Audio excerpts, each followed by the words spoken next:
Welcome to Titan Wargaming. In this video, we're going to be making swamp bases for my Mark III Trolls battle group. What do you mean Mark IV? God damn it, Jerry.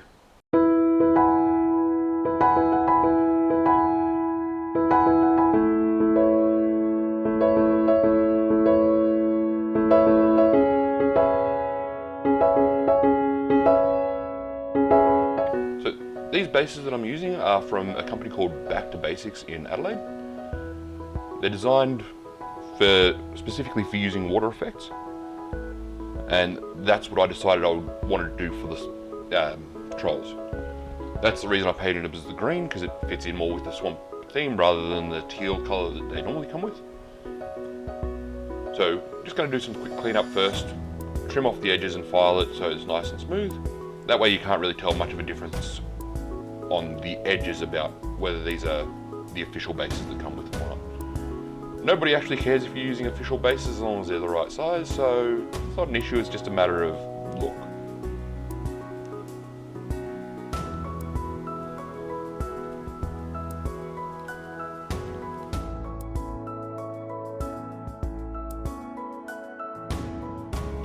Once we've got it all cleaned up, we're going to grab some texture paste. Doesn't matter really which one you're using, but I'd stay away from any crackle pastes. We're just going to build up some land formation inside the actual base rim. I just went for a black asphalt from Vallejo, but go for something cheap. We're going to paint these bases anyway, so it will not matter at all what colour we're going with. I am going to prime it all, so as long as I'm doing the job properly, it won't cause any issues in the future.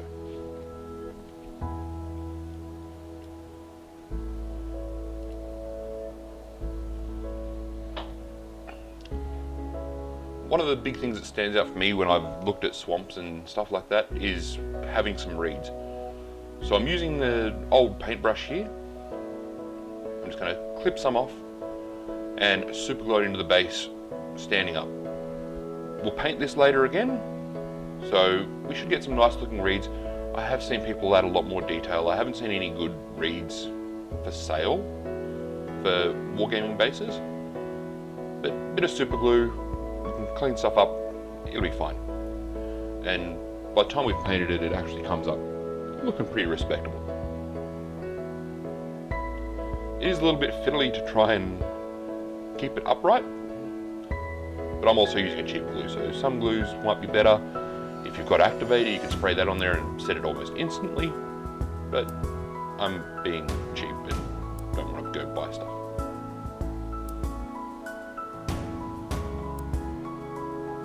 Almost there.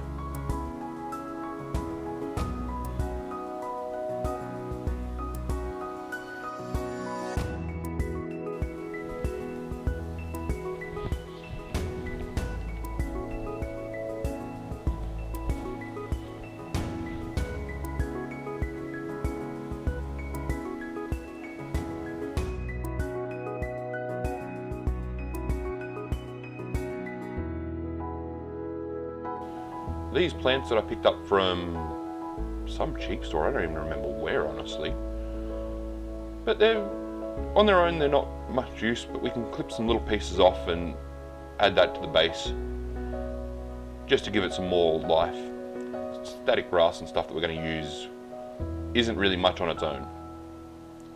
The more variation we can add, the more vibrant the bases will appear later on. Just clip off some small pieces. We're just going to super glue these on to the base, same as we've done with the reeds.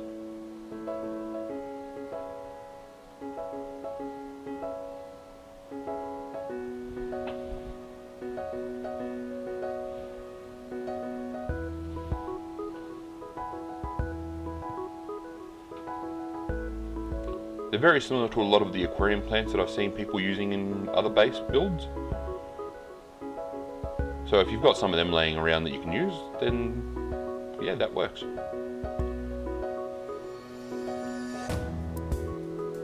Again, cheap super glue doesn't hold as quickly as some others.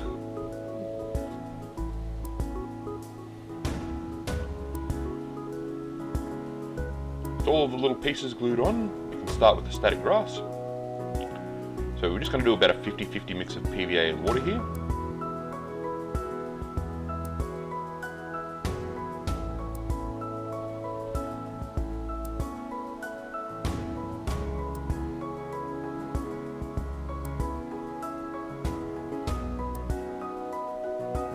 Mix it up with an old brush, then we're going to get around to painting it onto the base.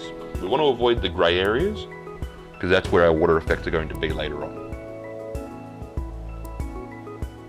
I've been using this brush for PVA stuff for about 5 years now. It's getting probably towards the end of its life now. It doesn't do a very good job at brushing anymore. One day I will learn to hold stuff in frame properly. Maybe. But for now I'm still learning how to film stuff.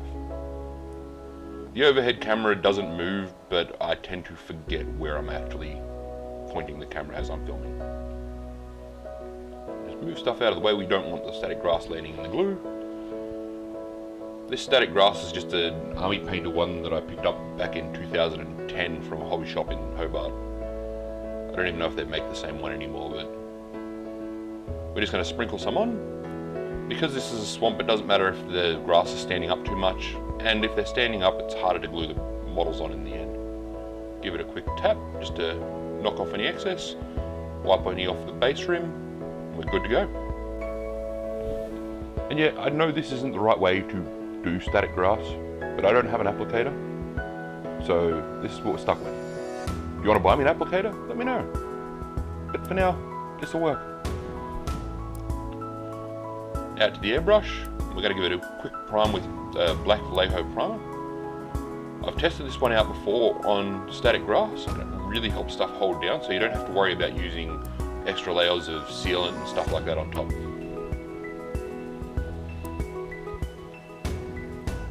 Because the green does shine through a little bit through the undercoat, we are going to go for a second coat once this is dry. It doesn't take all that much. I know some people get worried about an airbrush. Don't worry, there is a non-airbrush version as well. The first main colour we're bringing in is Mornfang Brown from Games Workshop. Again, 2 coats of this just to help build up the dirt and underbrush.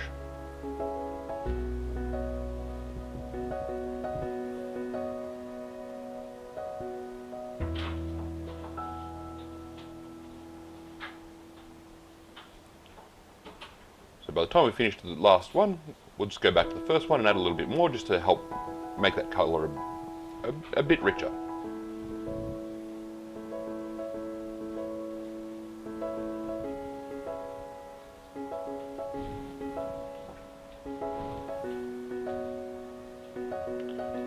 After all that's dry, we're going to come in with some Steel Legion Drab. The main area we're focusing on this is around the base rims and where we're going to put the water. We're also going to paint about the top 2/3 of the reeds and just a little bit on the static grass just to add some colour variations. So we're going to be adding about 5 different layers of colour variation onto the grass just to help mix things up a bit.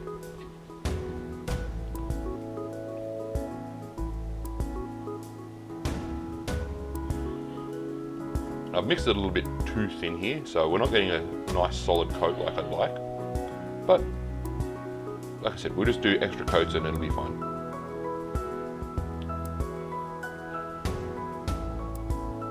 Here we go with the second coat, and you can see it really starts to pack some punch now.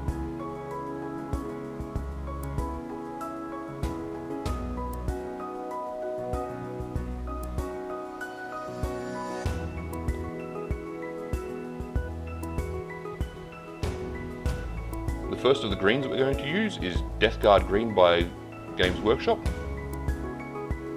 we're going to try and hit most of the grass with this and the plants. For the reeds, we're going to do about the top half. But, you know, I overspray on this one. It's okay.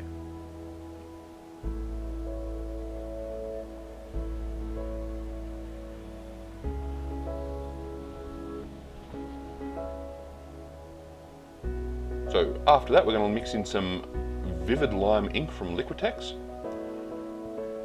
I do about 5 drops to the Death Guard green that I already had in there, and then just start picking out some highlight areas with my signature hold it out of frame style.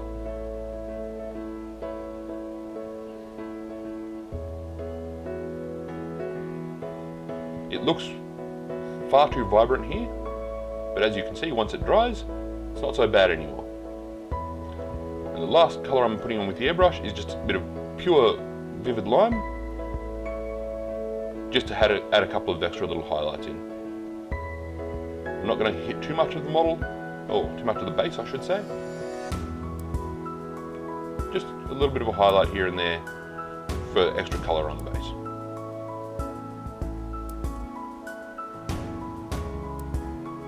If you don't have the lime ink, you could mix in some yellows into the Death Guard green, or even go for something like moot green. But I had this for my Necrons project, so that's what I went with. For the hand-painted version, I've mixed up some really thin Warmachine brown. That way it soaks through the grass. I'm just going to paint that on with an old brush. It's going to take 2 coats here because I have thinned it down. It looks quite vibrant on a camera, but it dried really, really dark.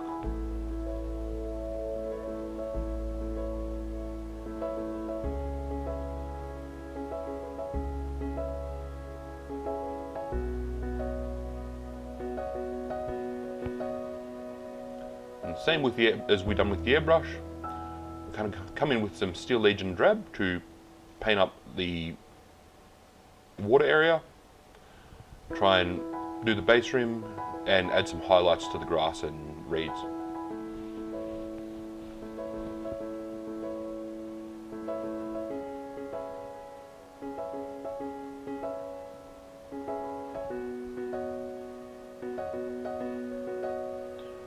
So instead of trying to get the Steel Legion drab into the grass and the underbrush, I'm just lightly brushing it over the top.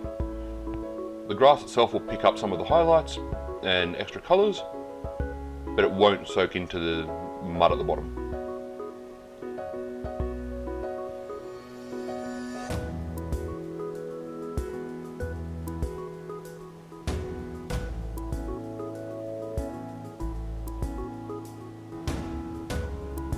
The same as we've done for the airbrush as well, some Death Guard green, and we're just going to brush it over the top.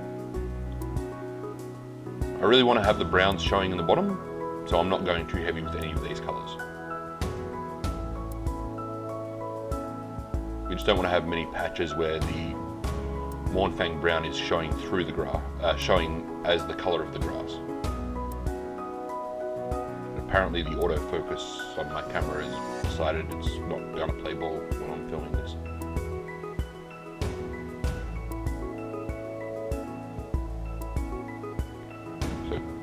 Paint up the plants in the Death Guard green, and again about halfway up the reeds.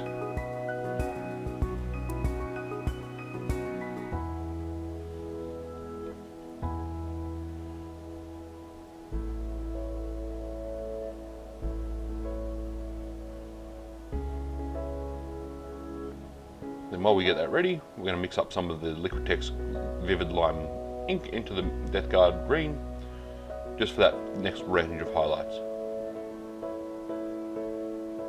It doesn't take a lot of the ink to actually really change the colour, but it does take a little bit extra mixing.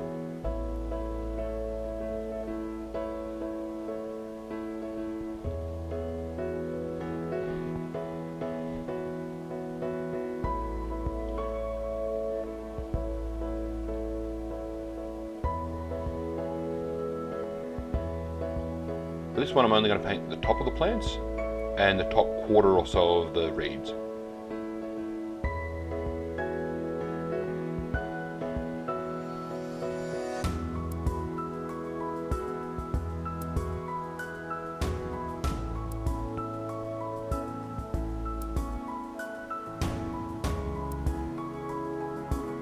I didn't give this a lot of time to dry. In fact, I went straight in with the last bit, which is adding some of the Vivid Lime ink just into a couple of little spots and the tip of the plants. Again, it looks far too bright here, but it dries off quite a bit.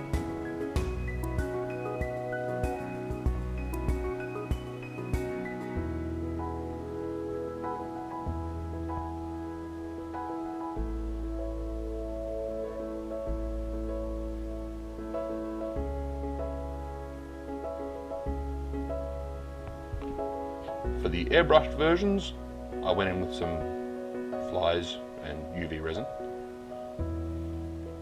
This one is just a cheap one I picked up. It doesn't cure as fast as some of the other ones I've seen, but I just put it into the base, move it around with a toothpick, and then I can cure it after I've finished all of them. The working time's quite a fair bit on this, so you can do all of the bases in one go without having to worry about it.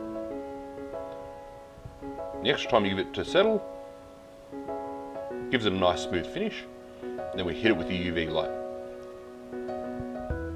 Now, because I live in Australia, after I've hit it with UV light for a couple of minutes, the best UV light source we have is normally our windowsill. So I sit them on there for about an hour, and then they're rock hard.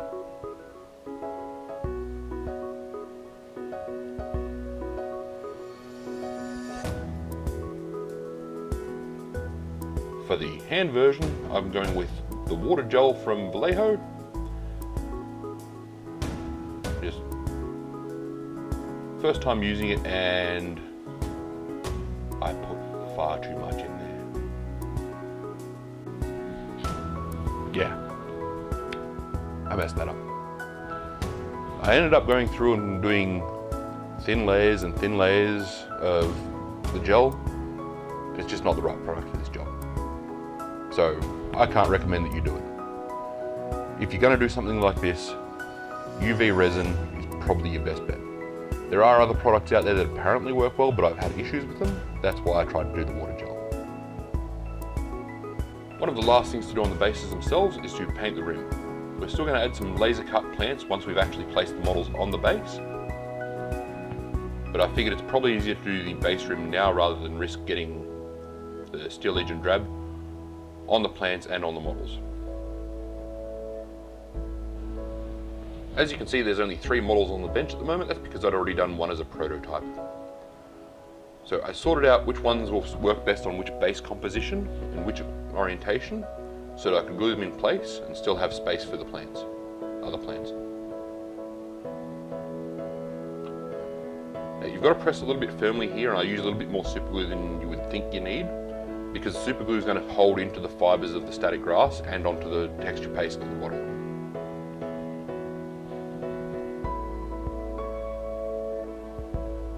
And that teal colour at the bottom is actually the colour of the material that they're made of.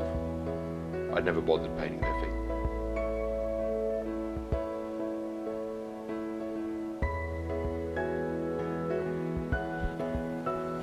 Once those done, the last bit is laser cut plants, and I've used a couple of varieties here. I've used Alien Rosette, Alien Flytrap, and Elephant's Ear. These ones are from Gamer's Grass. There's probably a better video out there to show you how to actually use these. This is my first time touching them. I bought them a while ago for these bases, and then might have got sidetracked and lost the bases and forgot how to actually do them, and yeah, stuff happened. But we got around to it in the end. And at some point, I even managed to get the flowers onto the base.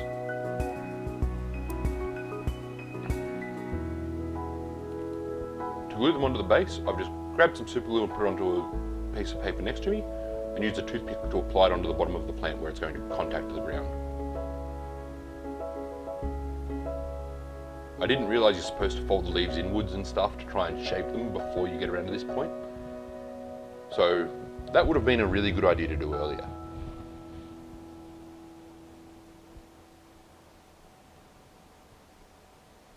There's a pair of tweezers to put them into the base where I want them, and then help fold the leaves back out again. And here we go. That's the battle group finished. I do have some more stuff sitting here ready for Mark IV, so we'll get onto that pretty soon, hopefully. In the coming weeks, I should be able to finish the PC that I'm building so I can stream games from that in the garage, and then we'll be able to get into some actual Mark IV content. In the meantime, have a good one.